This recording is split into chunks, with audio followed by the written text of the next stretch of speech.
In this section, we'll talk about fats and proteins and then follow up with an assignment.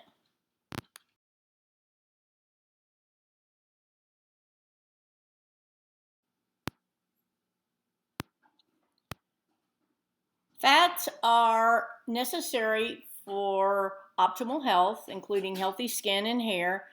And the thing to remember about fats is they're the most concentrated source of calories because they're more than twice the calories in both protein and carbohydrate, which are 4 calories per gram, but with fats, we have 9 calories per gram. So eating more fat naturally adds more calories to your diet. They're also important in that they transport the fat-soluble vitamins, which we'll talk about later. And they also protect the internal organs from damage. So it is important to have a certain amount of fat around the organs, but obviously you don't want too much.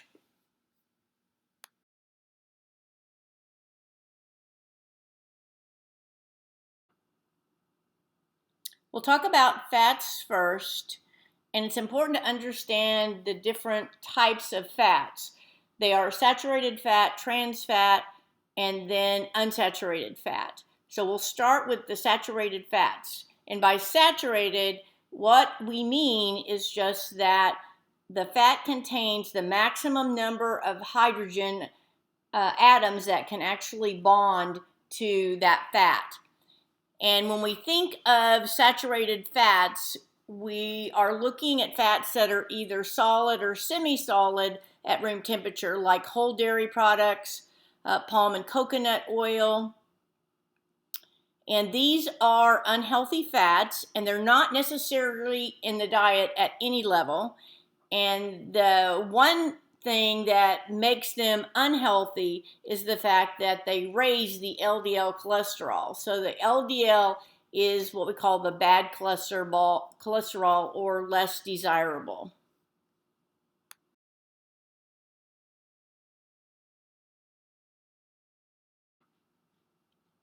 Next, we'll talk about unsaturated fats. Those are fats that don't contain the maximum number of hydrogen atoms. When you remove the hydrogen atoms from a fat, then it creates double bonds. If there is one double bond in the fat, it's called a monounsaturated fat. If there are more than one double bond, if there is more than one double bond, 2 or more, then it is a polyunsaturated fat. So let's first talk about monounsaturated fats with one double bond. Some great examples of monounsaturated fats are olive, canola oil, peanut oil, and then certain foods like avocados, typically nuts and seeds are also good sources of monounsaturated fats, especially almonds, pecans, hazelnuts, pumpkin, and sesame seeds. The thing that's important to remember about monounsaturated fats is that they lower the LDL, which is the bad cholesterol, and they raise the HDL or the good cholesterol.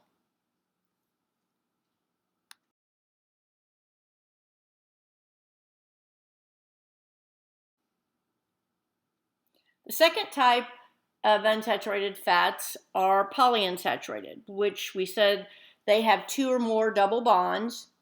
And the other oils that you see on the shelf at the grocery store that are liquid at room temperature, just like the monounsaturated, pretty much all the unsaturated oils are liquid at room temperature, but that would include sunflower, corn, soybean, and flaxseed oils.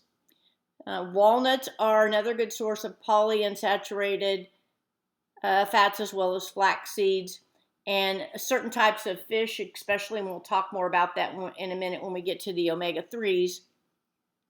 And then just note that canola oil, I listed it here because it does contain some polyunsaturated fat in addition to the monounsaturated.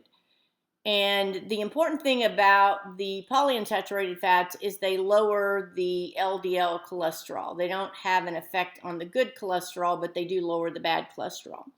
And then especially within fish, which is a good source of a special type of polyunsaturated fats are the omega-3s. Omega-3 fats are an example of essential fats, meaning your body can't make them, so it's essential that you get them in your diet. And they are found predominantly in fatty fish like salmon, rainbow trout, sardines, tuna, codfish. And you don't see much of them in the fish that types of fish like tilapia that don't contain much fat. They cook really quickly is another sign that it's a fish with very little fat. Your shellfish like shrimp typically don't contain much of the omega-3s either. They're super important because they contain a special type of omega-3s called EPA and DHA. And the EPA is very, very heart healthy type of polyunsaturated fat. It has also been shown to have an anti-inflammatory effect in the body and also is shown to help relieve symptoms of depression. The DHA is what we would call your brain healthy type of omega-3s. It also has anti-inflammatory properties. It reduces your triglycerides, which are your blood fats, and has even shown to reduce the risk of cancer. So especially the omega-3s that we hear so much about are very healthy fats in addition to the monounsaturated fats.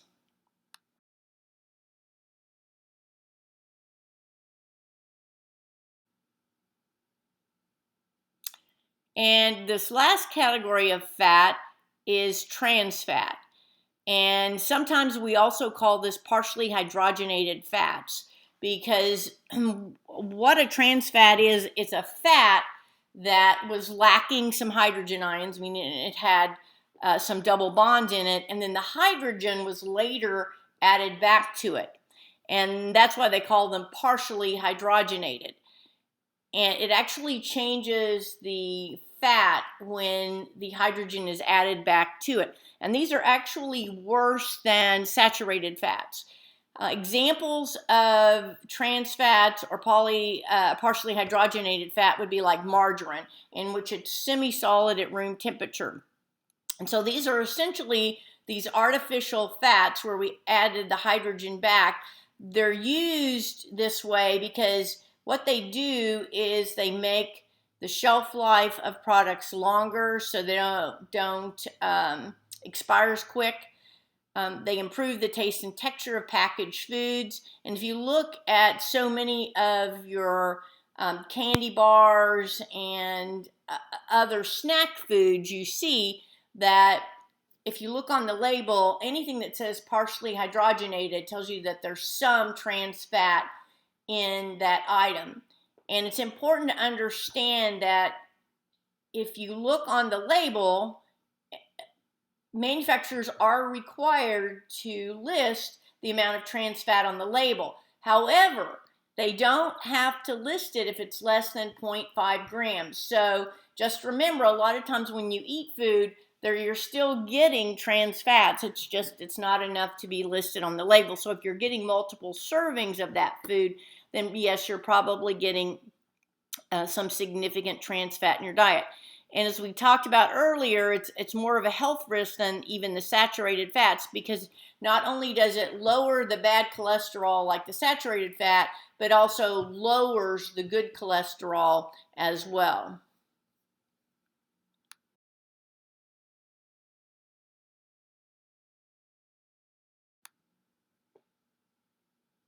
So to recap, the monounsaturated fats lower the bad cholesterol, raise the good cholesterol. Those are heart healthy fats, as well as the omega-3s are both heart and brain healthy.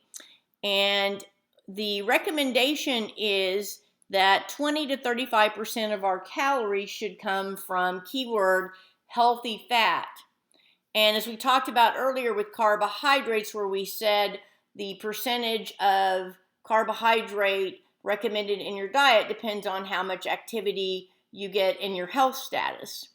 And it's the same way with the recommendation for percentage of fat in your diet. what we see is individuals who are diabetic and often obese do better actually on a higher percentage of fat, lower percent of carbohydrates in their diet. And then a lot of times individuals who are more athletic prefer to be on the lower end of the percentage of fat, maybe around 20 to 25%, which is somewhat hard to do. And then finally, the recommendation is no trans fats in your diet. And then as far as saturated fat, that it should be less than 10% of your dietary calories for the day.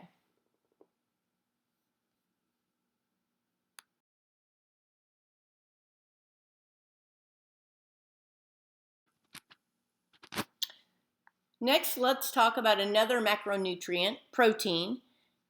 Proteins are made up of amino acids. So those are the building blocks.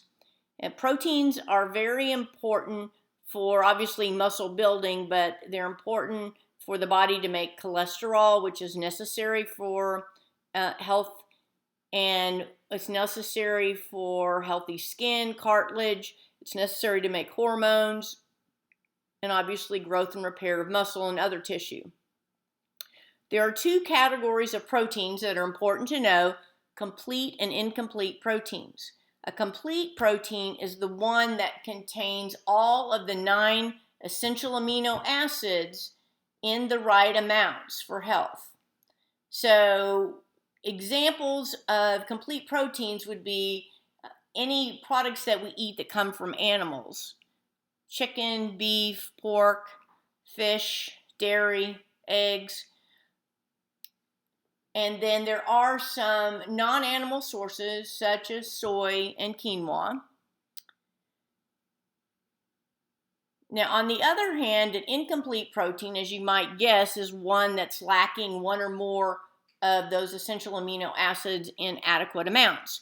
And grains, fruits, vegetables would fall into that category, the exception of, we talked about earlier about quinoa.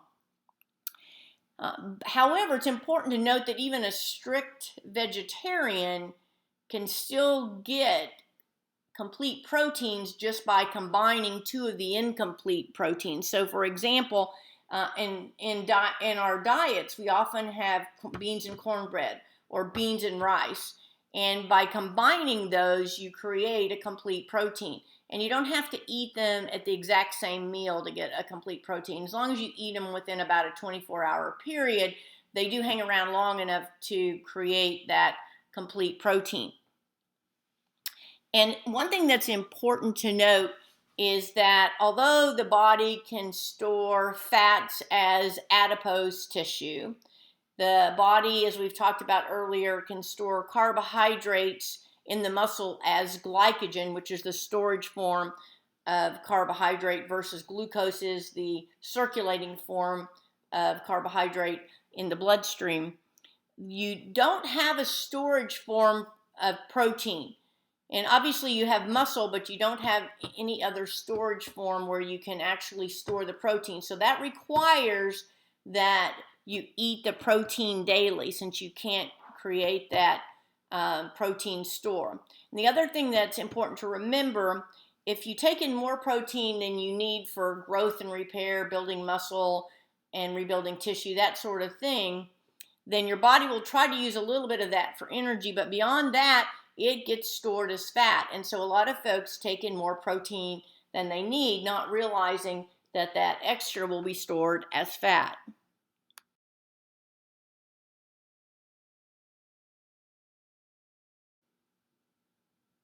So how much protein do we need? And I get that question a lot. And for most people, they actually take in more protein than they realize. That's why it's really important for you to track the amount of macronutrients that you're getting in your diet. So the recommended daily allowance, and this is with the safety margin, is 0.36 grams of protein recommended per pound of your body weight. This is if you're sedentary or moderately active. So if you're exercising 30 minutes to an hour 3 days a week, that would be moderately active. And your requirements don't go up until you go beyond that when we're talking about, like, say, an endurance athlete. They're doing an hour or more of endurance exercise 4 days a week or more, then they would need somewhere between 0.55 and 0.9 grams per pound. Someone who's a strength or power lifter type of athlete, then they would be up around 0.63 to 0.9 grams per pound. When you're choosing your sources of protein, it's really important to choose low-fat cuts of meat. Very, very important. And same thing when you get into the dairy products. Rather than having whole milk, it's better to have 1% or even better non-fat. And like we said earlier, many folks think that because they just start a workout program and they haven't been working out previously, that they need more protein. The best way to approach what you need is to do the calculation and then not change your diet, track it for 3 days, and then see what your average protein intake is, and then make changes based on that. I know a lot of folks who just start adding in more protein when they start working out, and the reality of it is, a lot of them, in the first place, they were already getting enough protein. So now they're just adding more calories into their diet, which again, those calories are going to be stored as fat. That's why you always want the baseline so you can track where you are and then know how to proceed. And certainly there are folks that don't get enough protein that need to add more into their diet. And that's always a concern as well. But if you determine that you aren't getting enough protein in your diet and you need to supplement, it's very, very important that you don't just go to the store and get a protein powder off the counter and then start using it. And a lot of times, if you look at the label, what you'll see is it tells you to take in so much protein powder, mix it with something, say half a cup or whatever, 3 or 4 times a day. But how much you take in should depend on how much you need. Everybody would not need to supplement with the same amount, and that's the problem, is you need to be able to read the label. So if you take 1 serving of protein powder, how many additional grams of protein does that give you versus how much you need? So it's really, really important to be smart about that, because you can spend a lot of money wasted on it and actually even gain weight if you don't need additional protein.